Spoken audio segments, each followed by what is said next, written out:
this paragraph is called the narrative, and this is called the character name, and these are the dialogue, which again has this kind of a margin. And then sometimes we have something like money continued. So if a character continues with the dialogue after a certain narration, you add continued. All these are, we'll do that later or tomorrow. We'll go into that format of the script, which I'll show you. So this is how the scenes are written, and this page, like this written, will almost equal to 1 minute. So I want to prove, or I want to show these pages of the screenplay of a movie called Unforgiven. This is a scene. And this is how many pages? No, let us run through that pages. I'll read out those pages here. Or somebody can come and read out those pages. Come here, please.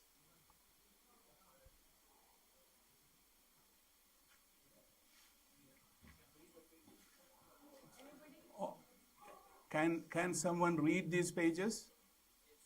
Please.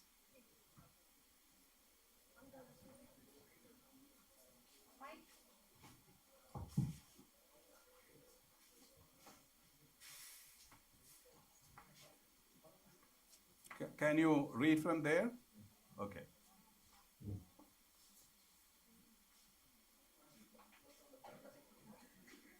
Unforgiven, interior shed day. Daylight and the cut walls of face. Delilah is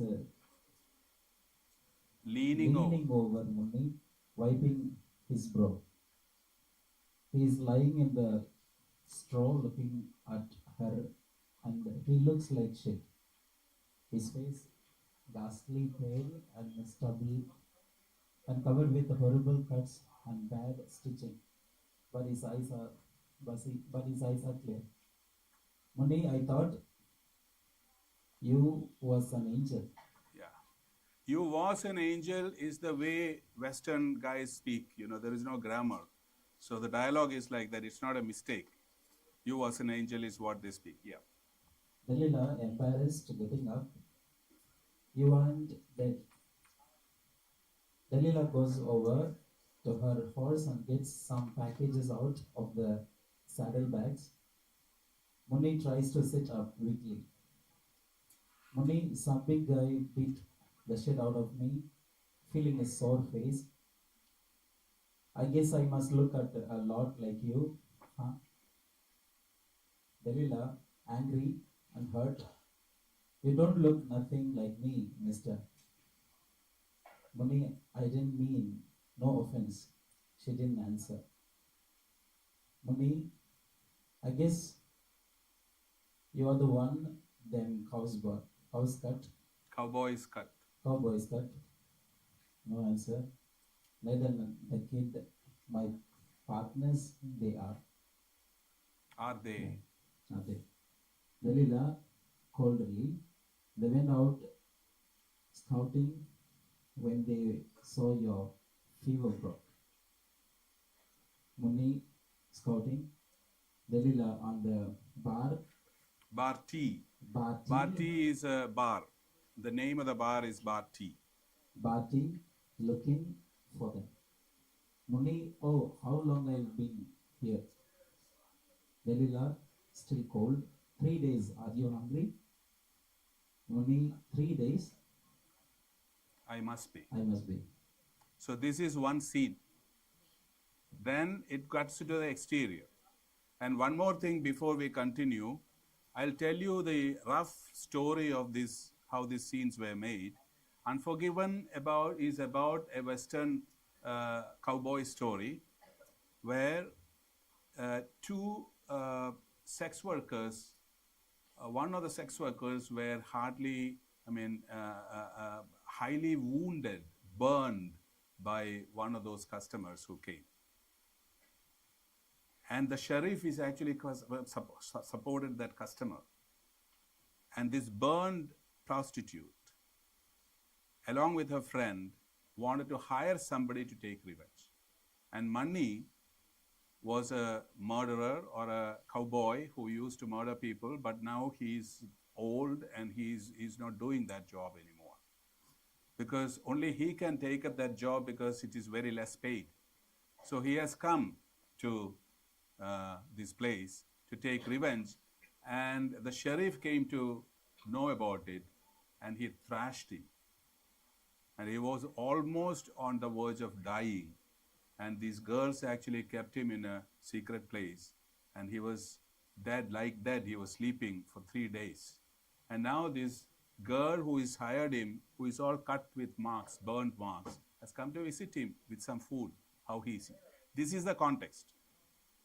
Now this girl comes to see him, and then he says, "Oh, 3 days I have been sleeping. I must be hungry," is what he says when he talks about it. And they come up with the next woods near the shed. You can continue reading.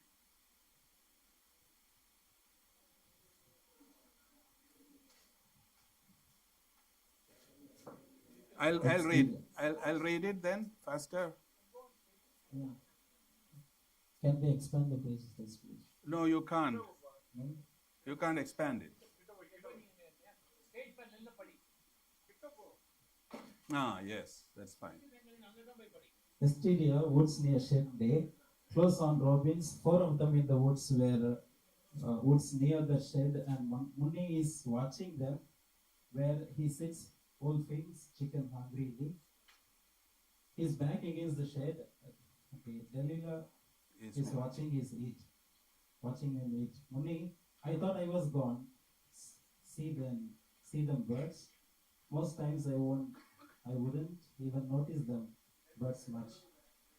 But I'm noticing really good, cause I thought I was dead. Delilah, I brought your hat. You left it down at the Greeley's. Muni, that big guy looking For me. As he looks over at her, Muni's eye falls briefly on her exposed ankle, and Delilah feels the look. Delilah, little Bill, he thinks you went not.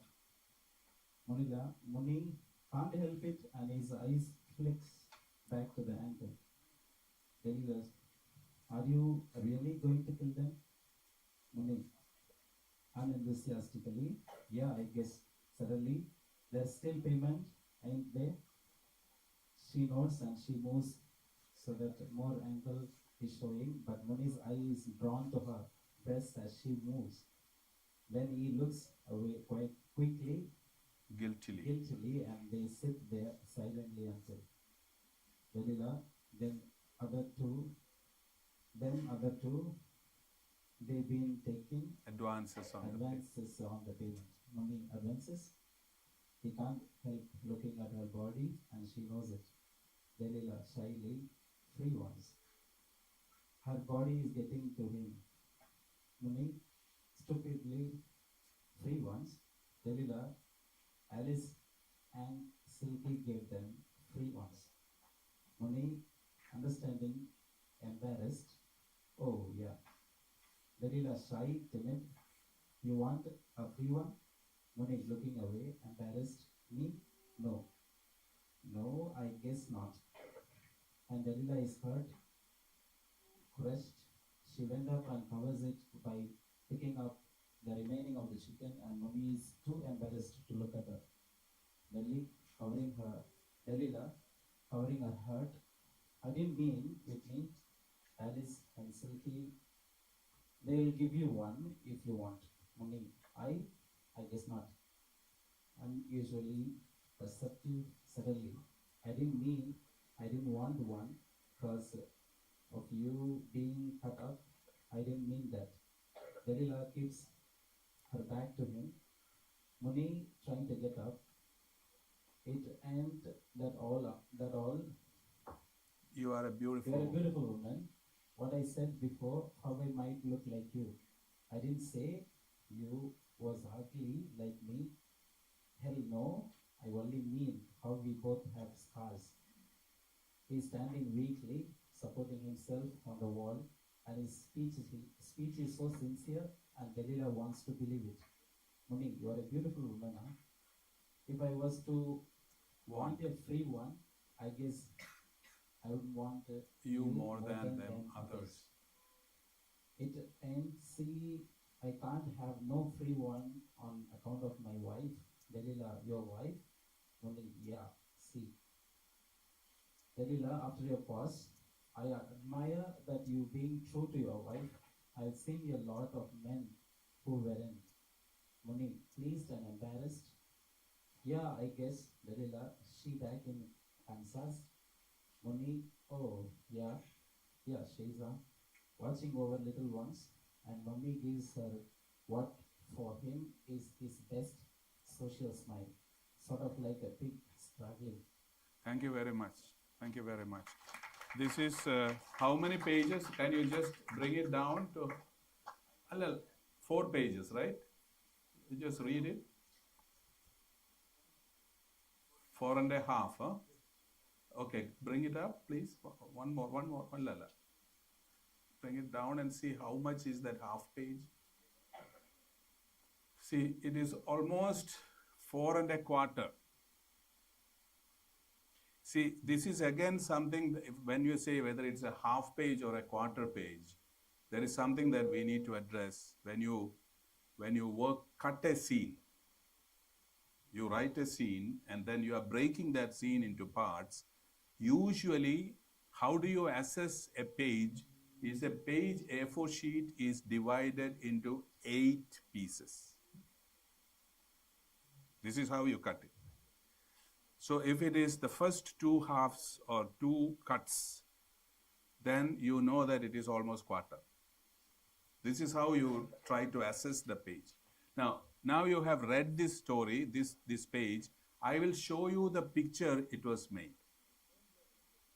These are 4 pages and a quarter. Let us see how it was made. When it was made, how did it look like?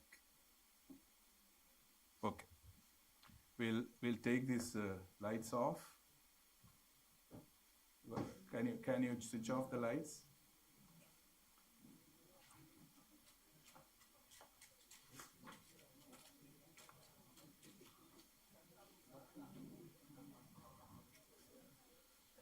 Unforgiven, that cut.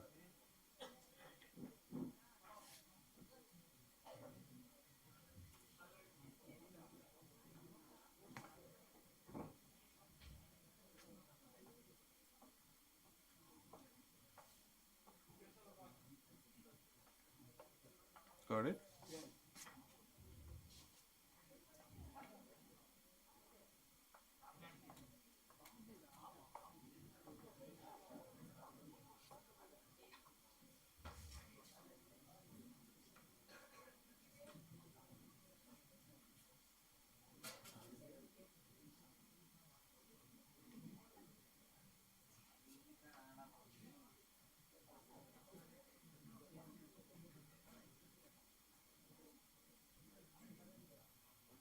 Lights off.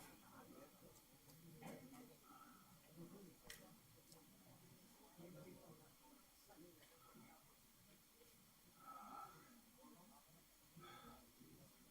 thought she was an angel. You ain't dead.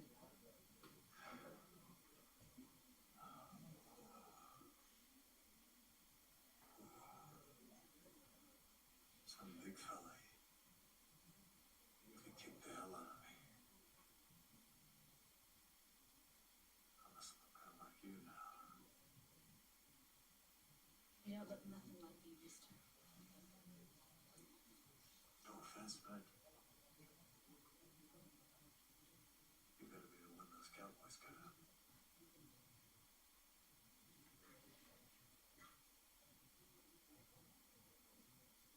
My partners, Ned and that kid, they were out. They went out scouting when they saw your fever broke. Scouting. Out to them 4T, looking for them. How long have I been here? 3 days. Are you hungry or 3 days. I ought to be.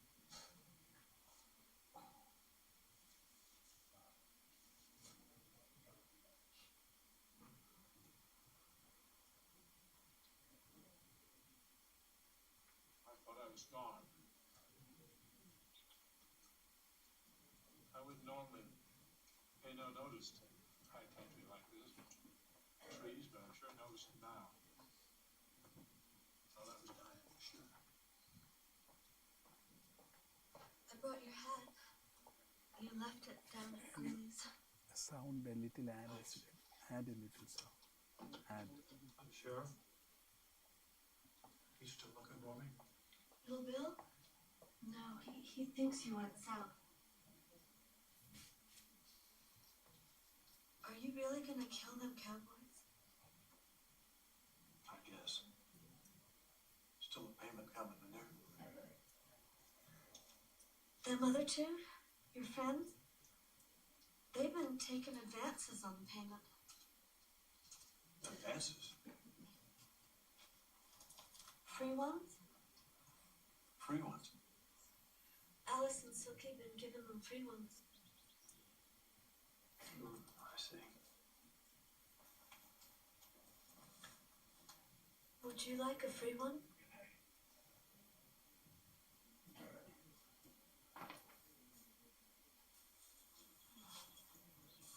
No, I guess not. I didn't mean with me. I meant, Alice and Silky would be happy to give you a free one if you wanted one. That's all I meant. Oh, I didn't mean I didn't want a free one on account of you being cut up and all. And what I said the other day about you looking like me, that ain't true. You ain't ugly like me. It's just that we both got scars. But you're a beautiful woman, and if I was to want a free one, I'd want it with you, I guess, more than them other two. Just that I can't on account of my wife.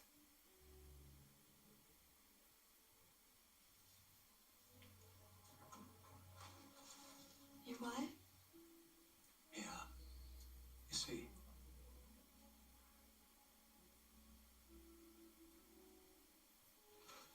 I admire you for that. For being true to your wife and all. I've known a lot of men who weren't. yeah, I suppose.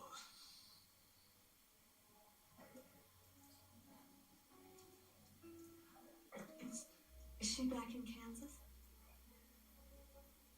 Yeah. Yeah, she's watching over my young one.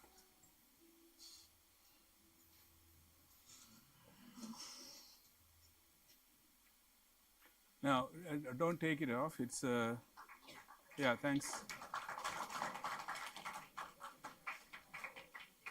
What's the total time here?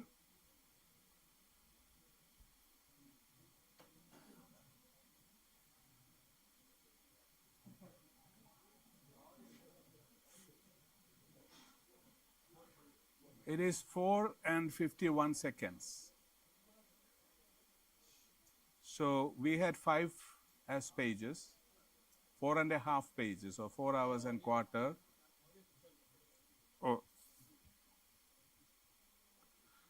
4 minutes and 51, but we counted it as 4 pages and a quarter. So it has added some 20 or 30 seconds. So it's almost 4 plus. So the timing is almost the same. I'll show you another script with the next. I don't want to read it and spend time on it. I'll show the script of A Beautiful Mind.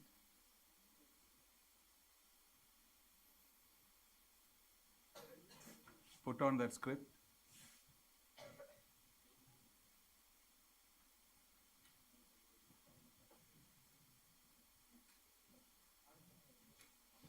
And keep that video ready.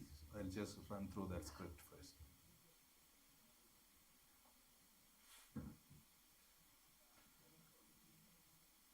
Yeah. The Beautiful Mind, 10.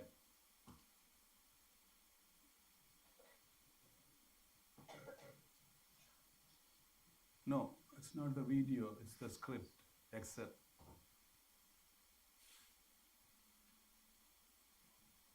Just about 9, number 9.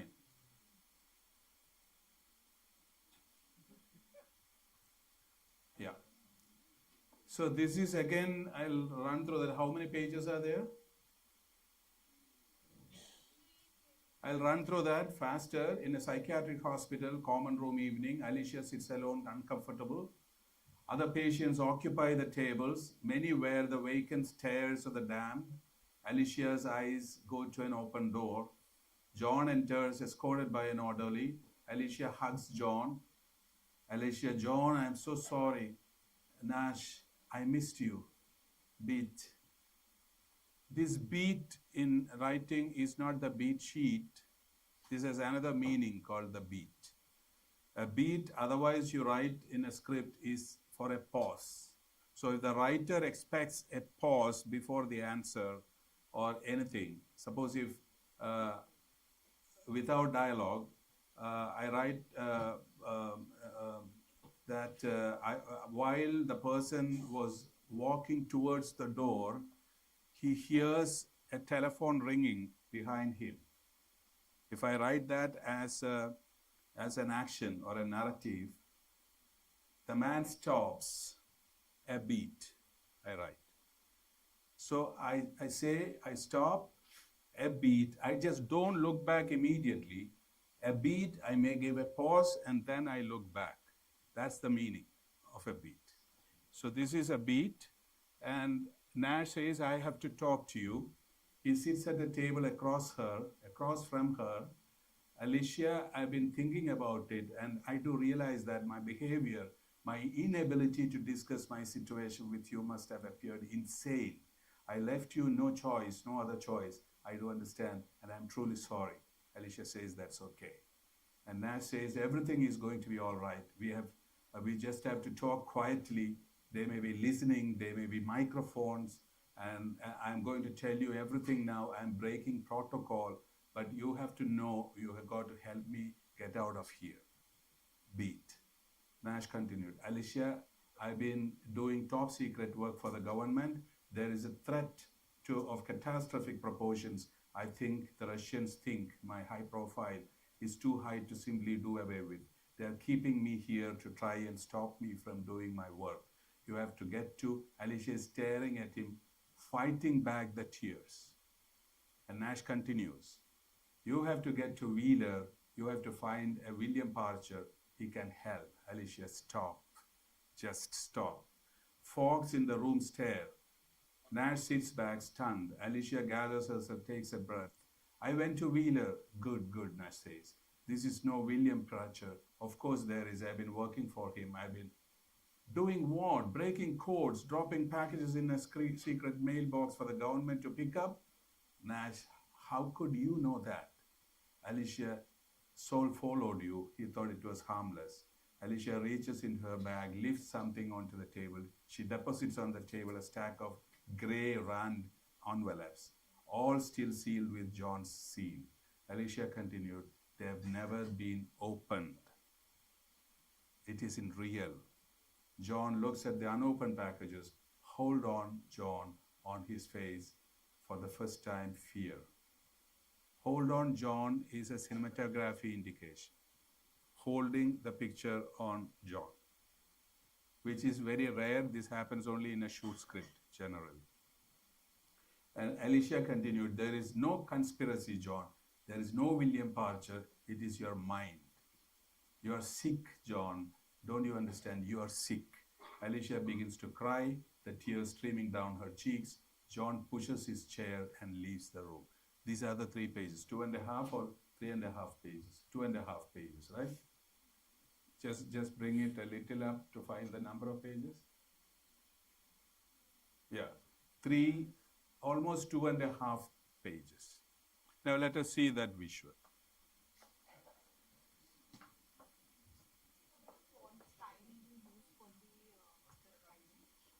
The font style, that is a Courier New or Pika.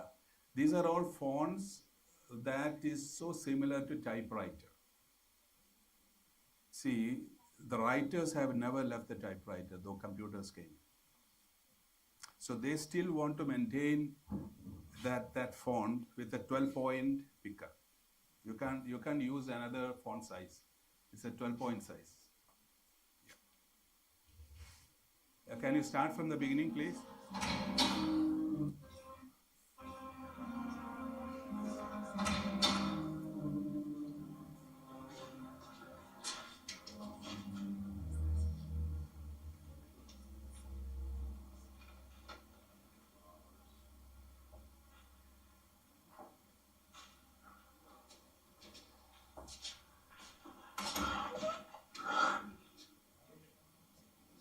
I'm so sorry.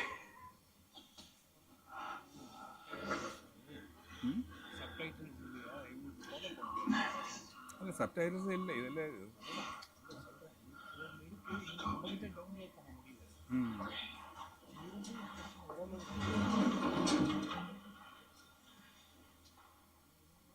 Alicia, I've been thinking about it. And I do realize that my behavior or my inability to discuss the situation with you must have appeared insane. I've left you no other choice. I do understand. I'm truly sorry. That's okay. Everything's gonna be alright. Everything's gonna be alright. Just have to talk quietly. Then maybe listen. And maybe microphones. I'm gonna tell you everything now. It's breaking with protocol, but you need to know. Because you have to help me get out of here. Alicia, I've been doing top secret work for the government. There's a threat that exists of catastrophic proportions. I think the Russians feel my profile is too high. That's why they simply just don't do away with me. They're keeping me here to try to stop them from doing my work. You have to get to Wheeler. You have to find William Archer. He can help us. He can help us. Stop.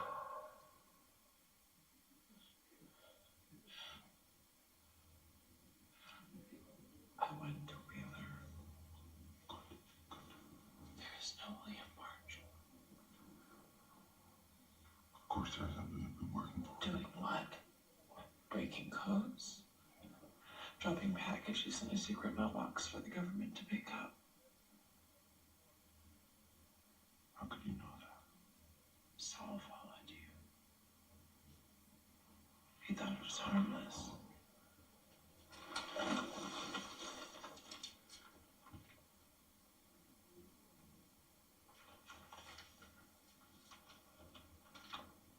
They've never been opened. It isn't real. There is no conspiracy, John. There is no William Archer. It's in your mind. You understand? Amy? You're sick. You're sick, John. John! John! Yeah, how long it is?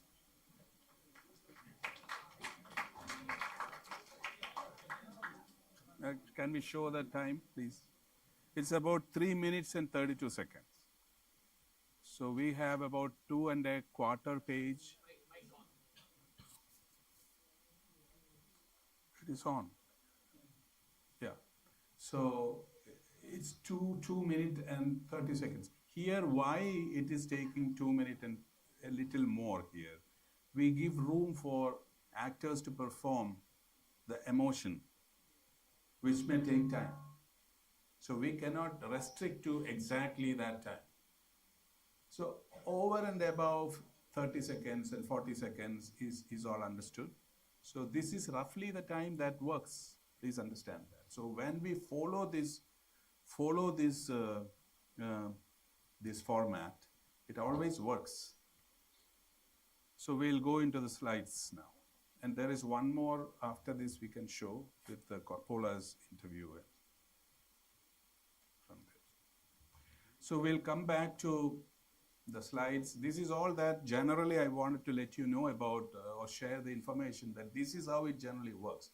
From beats to scenes to sequences, and a few sequences make the screenplay. And when you follow the format, it is, we'll go to the next slide. Next slide, all those over. We'll go to that picture. Yeah. 15. See, generally, this is what we need to understand. When we convert from story, which is a story to storytelling, the story emotions is achieved. The story's emotions are achieved through structure. This is what the process is. And then story is always linear by default, and structure needn't be linear. This is the crucial things that actually works with screenplays. Now, the next slide.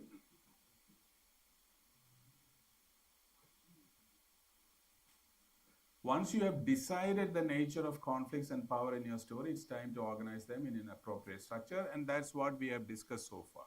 From SOL and SOL to step outline to beat sheets, and the beat sheets expanded to scenes, and the scenes compiled to sequences, and the entire sequences will make the story. Are you sure about what do these sequences mean? Are you sure about it? You can ask me questions. You know about what are sequences. We'll go to the next slide. The sequences again will have this order and order of complexity, because the scenes clustered into sequences actually represent the order of complexity, the growth. That's why we need sequences, and conflicts and events are clustered into these sequences to get the growth structure. Next slide.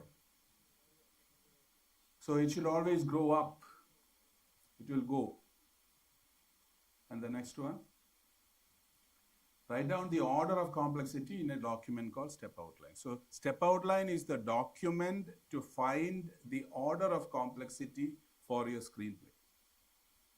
Because one thing we should understand, when we go into detailing the scene after beat sheet, your focus is to work on the nitty-gritties, and it is a deep ocean-like exercise where you go into the dialogue and the conflict of the scene and the detail of the scene. You will lose that consciousness of structure. So before that, you should be clear about your structure. That's why there should be an SOL, step outline. So step outline is the gauge of gauging the structure, and beat sheet is to identify the scene. And when you write the scenes, if you have a beat sheet well prepared, scene writing becomes very easy for you. You won't just wait with a blank page and want to wait there getting to know what to write. You already would have prepared it in a beat sheet, which is lesser number of pages. So it's a very important document. SOL, step outline, and beat sheets are the most important documents for the writer. Scene making comes as a result. It will automatically come. Then the next one. So the basis of, we have gone through the step outline already. If these are the events or scenes that you have prepared to tell the story, then the next one. See, this is one event. You are marking it as one event. The next one, there are two events clustered. These are also two events, one event, two events, and the next one, the three events. So you are actually clustering three events maximum and one event minimum to write the step outline. And this should be a minimal of 3 to 4 pages, 3 to 4 lines as a paragraph, and numbered paragraph. So this is the next one.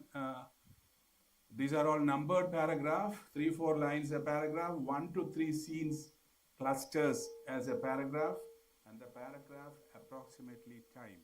I have shown that before already. The next one.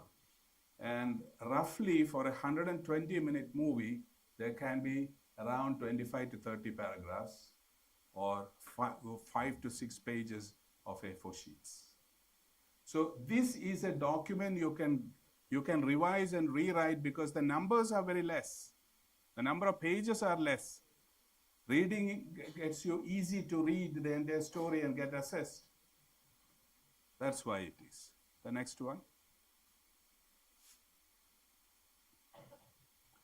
Okay, this is story to step outline we have gone through.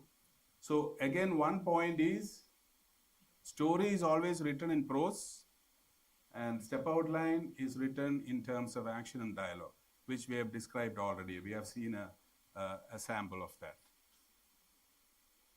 And the narrative style is this, from prose to action and dialogue. Now we'll jump to the last few lines.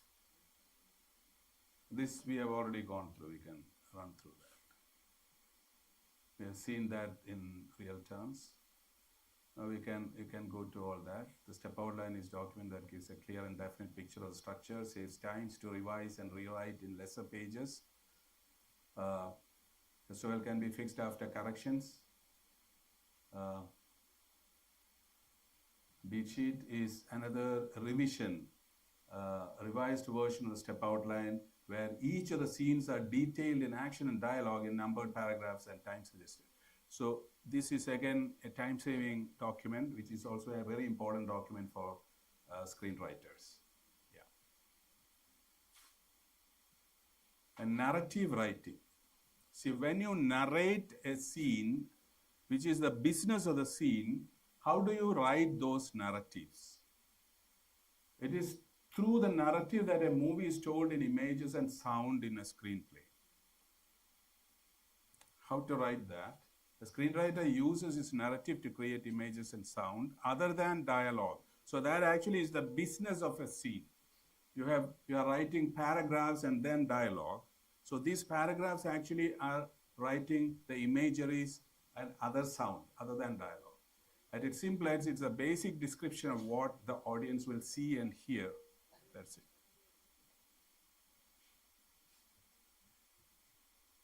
It is one thing that we always understand, there should be some kind of a plan that each page that you write almost corresponds a page. So it must convey motion and emotion with an almost poetic economy of words.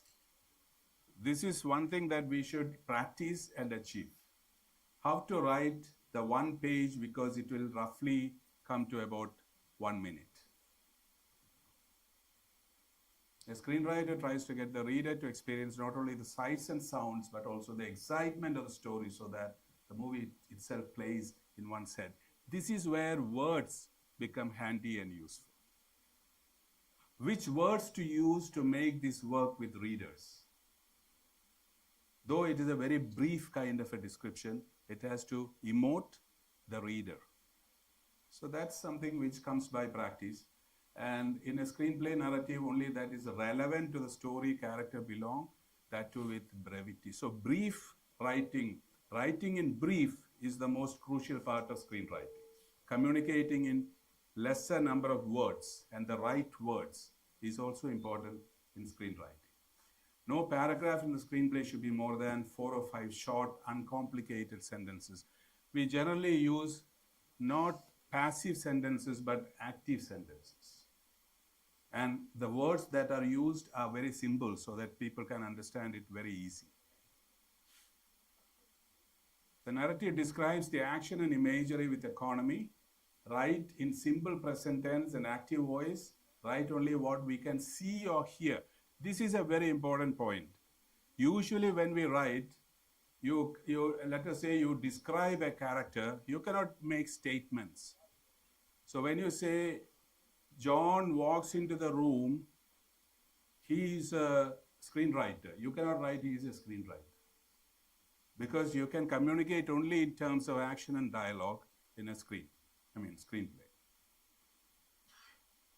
Write a short imagery to introduce a new character or location. Don't describe the character too much or the location too much while you write a screenplay. Use picture-making words for the reader's imagination and senses.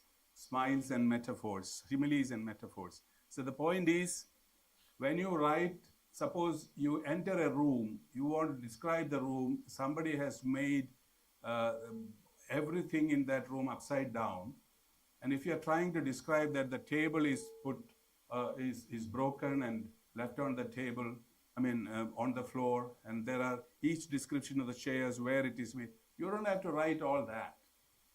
What you require is, as the person enters, you might say a hurricane, as if a hurricane has passed through it. So use a simile, which actually gives that bold statement of how the room looks like. Sometimes when you describe a person's face, you might say that he is a shrewd cat. So you are actually exemplifying this person like a shrewd cat. So that actually gives ample, it is very brief, at the same time it communicates well. Then, common narrative mistakes is repeating words, improper spelling. These are all things that happen usually in writing. Punctuation, grammar, too many words, too few words, camera angles. Avoid camera angles when you write your speculative script, because your importance is to communicate the emotion and not the pictures, jargons, like interior, exterior, mid-shot, long shot. Avoid all that. Try to emote well through your writing so that the reader get the maximum of the emotions that you want to create. Comes the role of dialogue and practice. So we are coming to that stage of what is the role of dialogue in a movie. Can somebody say that? Already it's there. It actually advances the story. Through dialogue, you can advance the story. Another thing, it reveals characters, the way one speaks. I think I told you in some other session in the previous days. Reveals characters and plays off the visual. Suppose if you can't afford to show a visual, or you don't have the budgets to show a visual, or it is impossible to show a visual, you can always use dialogue.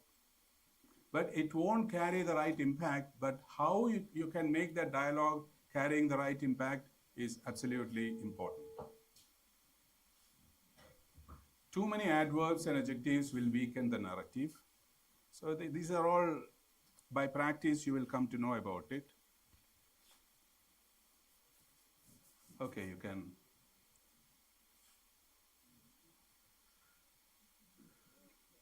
Now, this is something that I want to just describe. See, from my experience and from other writers' experience, one should realize that dialogue is the most difficult part in a screenplay. We all tend to think that dialogue writing is easy. It's the most difficult part of writing. Why? Because the dialogue should look very natural, but you don't have the time to make it work natural. You hardly have time. At the same time, it should look very natural. So you're actually fabricating the dialogue to make it look natural. This is how it is. And it's a very important point. So we need to have verbal strategies to get what we want. See, normally by human language, as humans interact, we have strategies while we talk. Suppose if you go for an interview, your strategy is to impress the interviewer. So you have a strategy. You may be speaking not actually what you speak otherwise, genuinely. You would plan something to make you look intelligent. You may strategize your dialogue. The same thing happens with characters. So subtext is one thing that is quite relevant with dialogue. You may not be explicitly saying what you want. You will be implying things as you speak. This is the value of dialogue. This is how dialogue will do the best or make dialogue worthy. You need to make the subtext through the dialogue. So which is a very, by practice you will get it, but that's very important. Speech is the result and the function of characters who want. So if the characters want something, If he speaks that I want that, then the dialogue is flat. Suppose if he speaks some other way in which he communicates that he wants something, then the dialogue becomes more pragmatic in terms of cinematic writing. Know what a character wants, know what her fears, hopes, and limitations are, and we will understand why and how that character needs to speak. This is again something that is the quality of the writer, how he is going to speak, make his character speak, depends on how intelligent he is to communicate well through the character in a subtextual way. On the nose dialogue is something which is very blunt. Suppose if I meet somebody and say that I hate you, that's an on the nose dialogue. Beyond that, there is nothing more to say. So there is no strategy there. And the dialogue becomes very bland. Okay, then. Each character speaks the language of his own world, her own experience, and his own personality and regional idiom, instincts distinct from other characters in the film. So these are the points generally about dialogue. I think that this is enough. We'll go into some movie which will communicate. We'll put on the lights and then let us see how it works. So considering dialogue, there are some techniques which is not that important for you right now, but at the same time, the techniques is about when there is something. I'll give you some examples because otherwise it will go too very extensive. The example is on the nose dialogues have to be avoided. No on the conclusionary dialogue should be avoided. That won't help you with your screenplay. I love you, or I hate you. I don't want to be here. These are all conclusionary dialogue. Beyond that, there is nothing you can say with the character.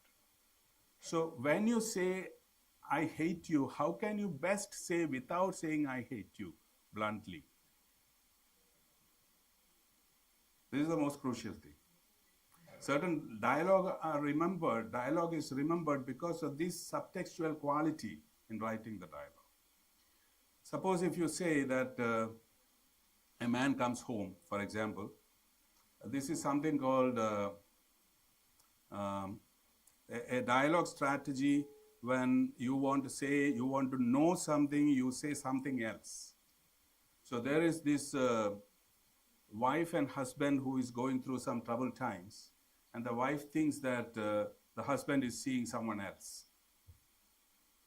So let us look at this dialogue in a very blunt, on-the-nose manner. What will the wife ask? What will the wife ask? The wife is doubtful about the husband, and she thinks that he's seeing some girl. Are you being in an affair with someone? That is the blunt, that is on the nose. Now, suppose if she says, let's have a baby, then she can sense whether he is committed to her or not. I'm giving you an example. So that actually gives a subtextual revelation from the context of the character. Huh? Yeah, absolutely. There are these strategies are there. That's what I say in this book. I am okay, you're okay. This is a great book that you can read if you can. It has to be reread 3 or 4 times to learn what is written in there.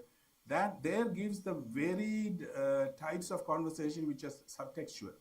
And it is something called the games people play with dialogue. So when I have had an experience, in my college days, I badly wanted some 1,000 rupees from a guy. Immediately I wanted 1,000 rupees, so I asked my friend over the phone, call him up. And he was happy talking to me. Hey John, how are you? He was asking. And then immediately I said, I am in need of 1,000 rupees. Will you just provide that? Suddenly he started saying, hello, hello, hello. I can see. I can hear you. This is again a subtextual thing. He doesn't want to say no to me. At the same time, he wants to avoid giving that. So this is what you mean by dialogue strategy. That makes interesting dialogue. Sometimes the husband comes in and he asks, where is the coffee? The wife says the coffee is on the table. Then she says, where is the sugar? The sugar is inside the fridge. These are all blunt answers. So when you try to say, where is the coffee? The wife says, you ask the doctor. It gives you some meaning other than the on-the-nose, conclusionary things. There is a strategy about it. We come to know that he is not allowed to take coffee, and for that he may be sick contextually. So this is how you play with dialogue. Sometimes when a drunken husband comes home and he asks the wife, where is my glass? She doesn't answer. She again calls out, hey, where is my glass? Then the glass comes crashing onto the wall. She doesn't answer. So without speaking, she's showing her resentment. This also is the dialogue strategy. So we can blend dialogue with action to give the meanings of what as a dialogue strategy in subtext. So these are things that comes over time, and it is extended learning. One thing that I want to tell you is when you write dialogue, usually what happens is you write dialogue for every character that you have in your story. And every character will tend to speak like you because you are writing the dialogue for everyone. So how do you differentiate this? This is a great call for the writer. So one thing that you can do there is, in this kind of scenario, is try to figure out each character as you know someone, as you know someone. Maybe it is your elder brother, or maybe it is your friend, maybe it is somebody who you have seen while you were passing by a bus. All these are possibility called casting. Then headlines is one other tool that you can work with dialogue. You need to know what is to be spoken, what is to be dealt with in this scene. So you write a headline for that. This is what has to emerge through the dialogue. So you have a focus to find a strategy to bring it out. These are called headlines. Then there is leapfrogging. Leapfrogging is as and when you write dialogue, definitely it will go beyond your considered time. So you read through the entire dialogue that you have written, and then you can jump the lines and reorder the dialogue. That exercise is called leapfrog. It is like the frog jumps long distances. So leapfrogging is a great exercise tool. And then filler up. Filler up is when you write dialogue, try to avoid this, let me see, how are you? These are all unnecessary words that adding to the dialogue. These are called fillers up.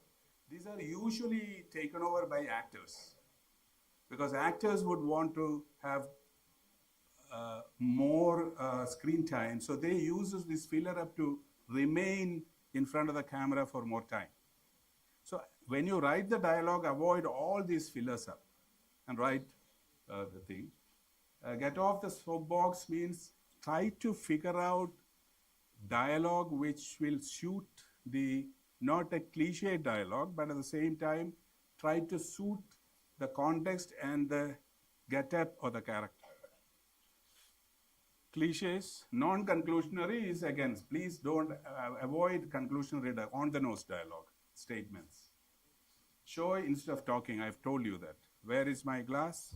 It will come and break in front of you. Listening is again, instead of listening, the listener tells a different answer. So where is the coffee? Ask the doctor. He hasn't answered her. He gives another statement to it. Monologues is something that you need to maximum avoid because it can create a lot of boredom. Monologues. And foreshadowing is something that writers use to create more emotional height to a particular scene before that scene happens. So when you know that a character, because of your series, story structure, you know that this character is going to die 3 scenes after. So 3 scenes before, you write a dialogue. The character says, how I would like to live another 25 years. So he's planning what he's going to do after 25 years. So he's actually in the height of dreams. And 3 scenes after, he's going to die because the writer knows that. This is called foreshadowing to get more emotional heights. So these are general things that we'll wind up with dialogue. We'll go for some movie. What's the time now? Yeah.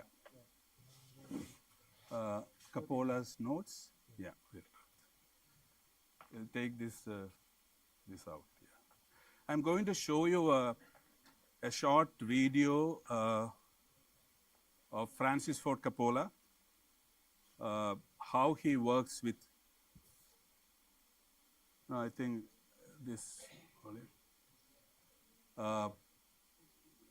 He will talk to you. You can hear him talking about how he creates notes for his movies, and how deliberate and how focused he is to making notes, and just for a gate of appreciation for this legend who has made great films.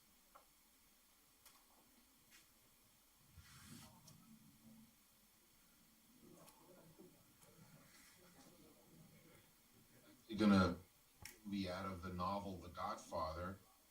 I sat down and began to read the book very, very carefully, and I think it's important to put your impressions down on the first reading, because those are the initial instincts about what you thought was good or what you didn't understand or what you thought was bad.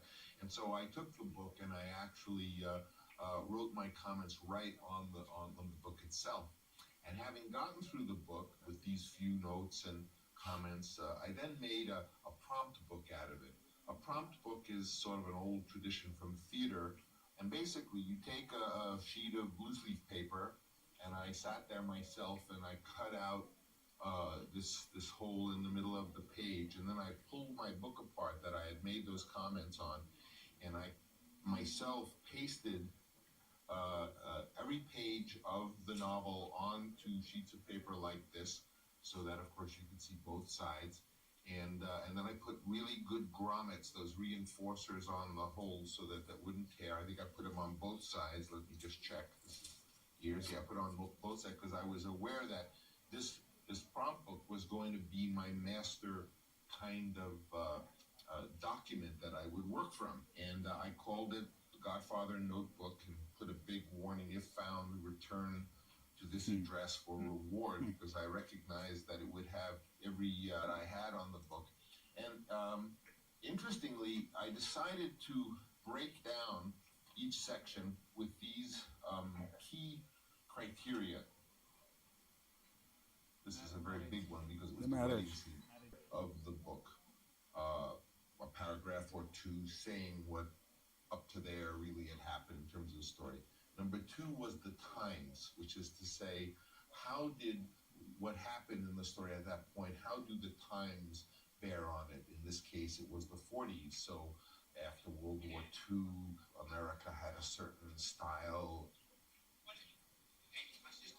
Every scene I was relating it to the period. So when I then was told by Paramount that the movie was going to not be shot period, it was going to be contemporary shot, which is to say the 70s, the fact that we were going to shoot it in Kansas City, I really, had a very hard time accepting that and made a big point that it had to be period. And I didn't even remember why I did, because obviously that was going to make the movie more expensive, which is not what they wanted at all. And it must have been because I had just gone through this vast, big, thick book writing notes as to why it had to be, what the 40s had to do with the story. Imagery and tone. This is, of course, images that seem to stand out, or even the tone of the story. Number 4, it says the core. And this is something I think I borrowed from Elia Kazan in his notes from the way he broke down the play Streetcar Named Desire. It's published in a book on directing. But for 5, I put pitfalls, which was to say, how can I screw this up? What are dangers, things that you want to avoid, or dangers that you very easily could find yourself in? Cliches. Italians who would talk like this. Failure to make a convincing setting. Boring. People must feel that they're seeing the real thing with hundreds and hundreds of interesting specifics, like the children sliding around the sandwich man, throwing the sandwich. Hey, Vito, two Gabagola, one prosciutto. Losing a basic humanity to all these people. Failing to set up a tension between Godfather and Michael. Too much exposition. And I went through the book again. I used to schlep this around in a big bag that I had, and I would sometimes go to a cafe, in particular in North Beach. I used to go to the old Cafe Trieste and sit in a corner with my Olivetti typewriter and this book. And as I would go through the book for each division, and really I made up the divisions. I broke them down. I noticed here scene 1, scene 2, scene 3, but they didn't exactly follow the chapters. It's sort of what I felt was scene 1 and where it ended. What was interesting is that by doing that, after I had gotten through the whole book, I was able not only to have those first few notes that I had written in the book, but I had the big wide margins that the prompt book pages gave me, so I could in great detail chart what I thought was happening. This document was a kind of multi-layered roadmap for me to direct the film. And I remember when I did direct the film, although there was a script, obviously, I tended to take this around and work on The Godfather. Again, I had that kind of canvas bag where I could carry this. And I was more interested in really working from this because on one level, it had the actual book rather than a screenplay, which would have left so much out. And so I was able to review not only Mario Puzo's original text, but all my first notation as to what little signs as to what was important to me or what I felt was really going on in the book.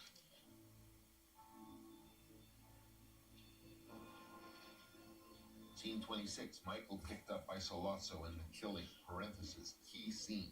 The core, to show the killing as terrifying and explicitly as possible, having taken the tension to an unbearable degree. To further define Michael's character in regards to his cool, totally calm execution of these men. Pitfalls, rushing this would ruin it, otherwise the scene can't be ruined. That's good to know when you're just a poor little director sitting there and somebody says the scene cannot be ruined, so you know you've got something. As I was reading the book and making these notes and then putting them on the margins, obviously the more pens I was using and the more rulers lines and the more squiggly lines sort of implied the excitement of the book was higher and higher, so that the sheer amount of ink on the page would tell me later on this is one of the most important scenes. Design this scene shot for shot. Important, the audience knows he is not following Clemenza's instructions.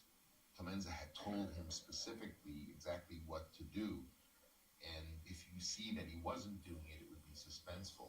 Hitchcock, design, he chokes, frozen time, hit hard and bloody, his fork frozen midair, gun almost against Sollozzo's head, really close. Get this for the audience. Mist of blood. We went to great length in that scene to put mists of blood in the air.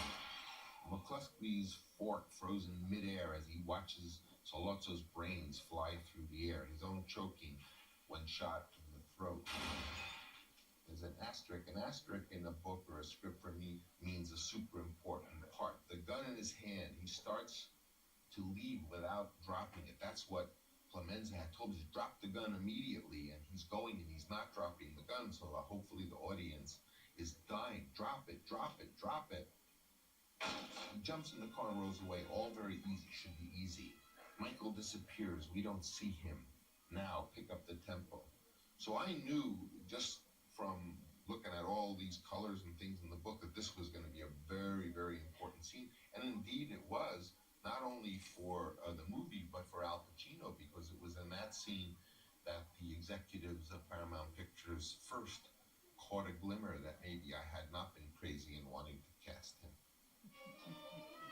I'm in the Sicilian section. I see it says the core to show how We'll Michael close it. falls in love with Apollonia and demonstrate that he intends to marry her and indicate Fabrizio's desire. How to long go to is it? America. We can close it. 5 if it is. pitfalls. Huh?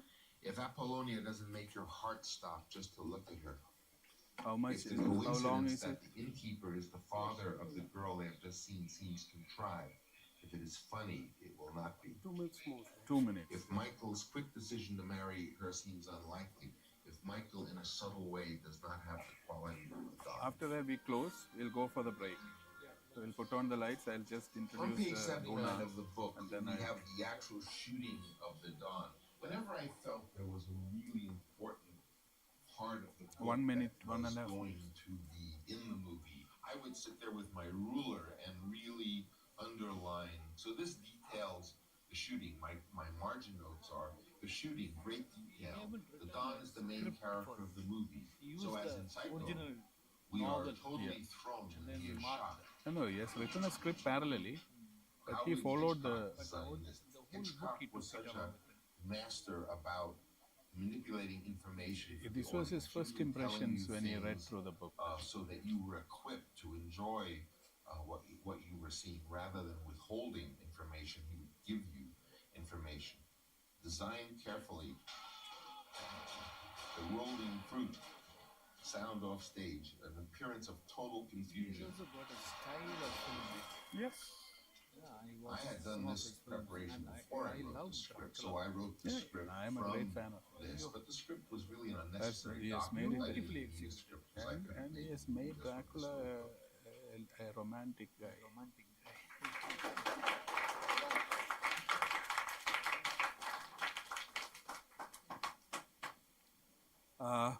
I think we are going to close the session. When we come back, I'm planning to get you to some focus on what we have so far discussed when we are going to watch a film afternoon, Guna, and how Guna has been conceived and written and finally executed has to have certain parameters on what we have discussed so far. And if with that focus, I would invite you to watch Guna. And after watching Guna, it is again a Q&A. If you are just to know more about it, I can answer those questions. But we'll be watching Guna with the perspective of what we have so far discussed about writing a screenplay, about characters, about story, about structure, and about dialogue, and about how characters' internal conflicts and depth can vouch for the story, and how characters validate the story. All these are part of as you walk through this, watch through this. Yeah, thanks. 12:45.